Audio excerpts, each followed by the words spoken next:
Today we are going to talk about Sniper Legacy. This story follows a precision shooter named Brandon Wickett. When Brandon learns that another marksman has eliminated his father, he becomes consumed by the fire of payback. The only purpose left in his life is to bring justice for his father. The story begins with a rooftop scene. Up there, we see two people, and one of them is named Jim Davidson. David once served in the military, and in front of him stands a senior officer. During his time in service, David was an exceptional sniper, but after the conflict ended, he was injured, and the military treated him very poorly. He was removed from the force, and no one supported him, not even the people he trusted. Since that day, David has held deep resentment toward this officer. Now he plans to take him down, which is why he has come here today. Both men are talking when we suddenly see a new viewpoint focusing on a weapon. This weapon looks extremely advanced, but it is not a regular rifle. It is a remote-controlled system that does not require a person to physically operate it. This is what makes it so dangerous. David is controlling the weapon through his phone while continuing the conversation. He targets the officer, takes aim, and after a few moments, he fires. The officer is immediately neutralized. Next, we move to a scene set in Syria. Here we see several snipers along with their team leader, Brandon. There is a girl named Sana and another partner working with them. A few more teammates are also part of the group. They are preparing to confront enemy soldiers who have just arrived in the area. As soon as the enemy troops step out of their vehicle, Brandon fires, but he misses the mark. The soldiers quickly realize they are under attack, and chaos breaks out instantly. Everyone starts running in different directions. The enemy troops spot Brandon's team and begin firing heavily. Within moments, one of Brandon's companions is hit and does not survive. The remaining soldiers retreat quickly, and Brandon's team is unable to stop them. Everyone is devastated, and the mission ends in complete failure. The team returns to their base camp. There, Brandon meets Major Vito. Vito is extremely upset and holds Brandon responsible for the failed mission. He scolds him harshly and says that the loss of his teammate is also because of him. Hearing this, Brandon becomes angry. He resigns from his position and walks away. Sometime later, we see Colonel Karnal arriving to speak with Major Vito. The Vito reveals that a highly dangerous sniper is moving across the country. He is eliminating our top soldiers one by one. A list is shown that contains the names of all the people he plans to target. The sniper has already eliminated many,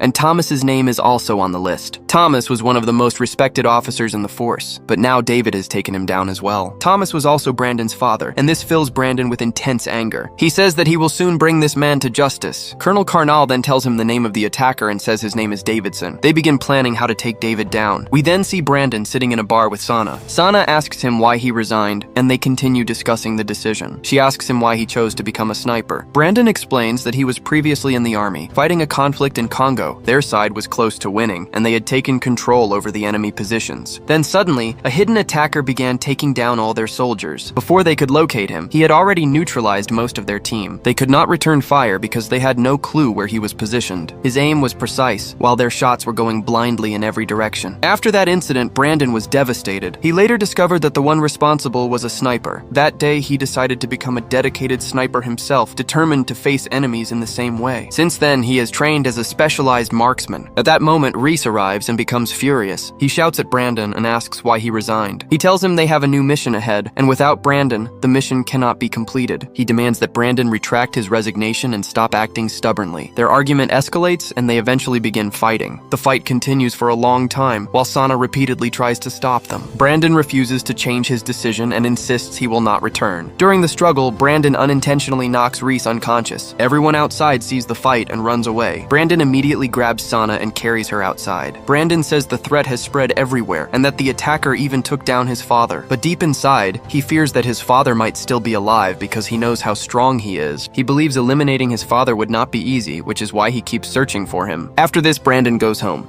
Later, Bidwell visits him and explains the situation. He tells Brandon that they have confirmed news that David neutralized his father. Bidwell says he is sending his entire team after David and that they will soon corner him. He insists that David will not be able to escape, no matter where he hides. However, Bidwell also tells Brandon that he cannot include him in the team, even if he wants to. He asks Brandon to stay away from this mission for his own safety. After saying this, Bidwell leaves, but Brandon refuses to listen. He also begins to believe that David might be responsible for what happened to his father. Brandon is now consumed by the fire of revenge and wants to bring justice for his father at any cost. He returns home, packs his gear, and sets out to track down David. So first he goes to Syria, but when he is going in, we see another force. They are all Americans, and they also have information about the cartel that these people came to wipe out. So everyone starts planning. Their plan is to take down everyone involved in the incident, not just capture them, but neutralize them on the spot. They must remain alert at all times because the enemy has one of the most dangerous snipers in the world. That sniper monitors every movement closely and even a small mistake could get them taken down instantly, so the entire team must act carefully. They prepare and reach the location where a major deal is about to take place. They set up cameras everywhere so they can record proper evidence. No corner is left uncovered. Then they take their positions and wait for the attackers to arrive. After some time, several vehicles appear. Some arrive in cars while others arrive in trucks. Everything is in their sights, but they are unaware that another sniper, Brandon, is watching from a distance. No one knows Brandon is there. More soldiers arrive on the scene and everyone becomes alert. Just then, one of the soldiers' radios makes a loud noise. The attackers hear the sound and immediately figure out where the American soldiers are hiding. They start firing heavily toward them, and within moments, shots are coming from everywhere. The attackers fire non-stop, unaware that Brandon is positioned far away. Brandon locks onto them from his vantage point and begins eliminating the attackers one by one. The American soldiers fight back with full force and start gaining the upper hand. As the attackers try to escape, the soldiers shoot at them. The attackers grow furious and take down one of their own companions. This enrages the American soldiers even more, and they chase down every attacker, neutralizing them one by one. Eventually, all the attackers are eliminated, and the American side wins the battle, destroying their vehicles as well. Everyone starts celebrating their victory, but as they prepare to leave, someone suddenly fires at their leader. The shooter is none other than David. Then the truth begins to unfold. David gathers all the soldiers in one place and starts eliminating them one after another. He fires at everyone around him, but then David notices someone shooting back at him and gets injured. We discover that the person who shot David is Thomas, Brandon's father, who is actually still alive.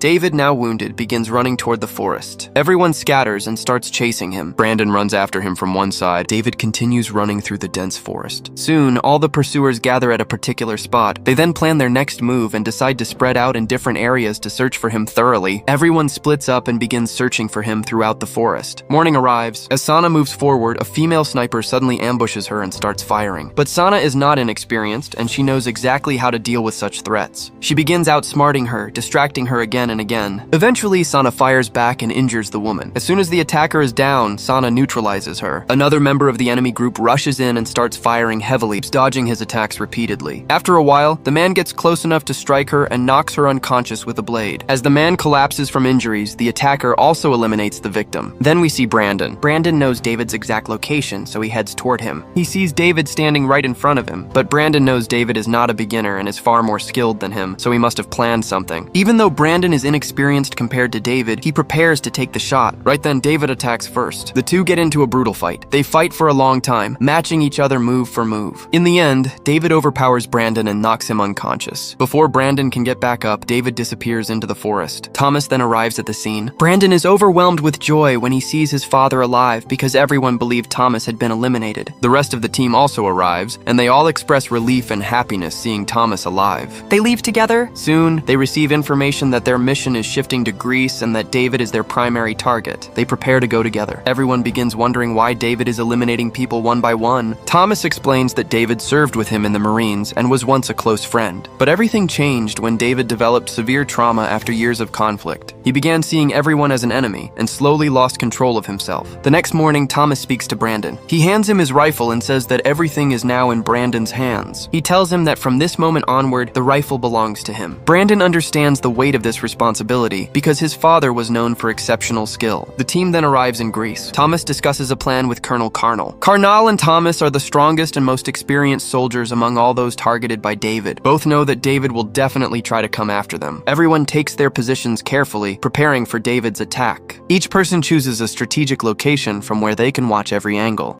Carnal and Thomas stand in the open because they know David will expect to find them there. While the two are talking, David suddenly fires a shot. A bullet hits Carnal in the shoulder, and he falls to the ground. Thomas immediately ducks, and everyone realizes that David has arrived. He is somewhere nearby, and he intends to eliminate everyone. David begins targeting all the soldiers around him. Vito spots David's location and fires, but David is too far away, and the shot misses. David realizes that his location has been exposed. He wastes no time and starts running away. Risk spots David and immediately chases after him. Brandon sees Risk running and follows him as well. As Brandon enters the area, he senses that David is hiding somewhere inside the bushes. He moves deeper into the bushes and then sees Risk. At that moment, David fires and hits Risk. David remains hidden behind cover, making it impossible for Brandon to aim at him accurately. David knows this and takes advantage of the situation. He fires again and Risk is eliminated. After Risk's death, David thinks Brandon's father might be nearby. Brandon starts chasing David again. David escapes toward a raised platform. He has already set up a remote-controlled weapon there, the same one he operates using his phone. He takes out his phone and begins scanning the surroundings. Brandon reaches the area behind him. David begins firing at him rapidly. Then Vito spots David and fires back. Shots continue for a long time, but no one lands an accurate hit. Both sides keep missing. Brandon finally charges toward David. They engage in another intense fight, but once again, David overpowers him and knocks him down. Thomas then reaches the remote-controlled weapon. He disconnects all its wires so David can no longer operate it. David pulls out his personal weapon. Brandon stands right in front of him. David aims directly at Brandon. Just as David is about to eliminate him, Thomas fires and hits David's hand, seriously injuring him. Thomas then takes a direct, precise shot at David's head. David falls and is finished instantly. Everyone immediately understands that only Thomas could fire with such perfect accuracy. The team gathers in one place, but Thomas avoids joining them. Thomas only wanted to stop David and protect his son. He quietly leaves without showing himself to anyone. The rest of the group also prepares to leave. We then see Colonel Karnal and learn that he is still alive. The bullet hit his left shoulder, causing only a minor injury. Peace finally returns because the team has eliminated their greatest threat. And with this, the story comes to an end. So friends, today's video ends here. If you enjoyed the video, then like, share, and subscribe to the channel. Thank you.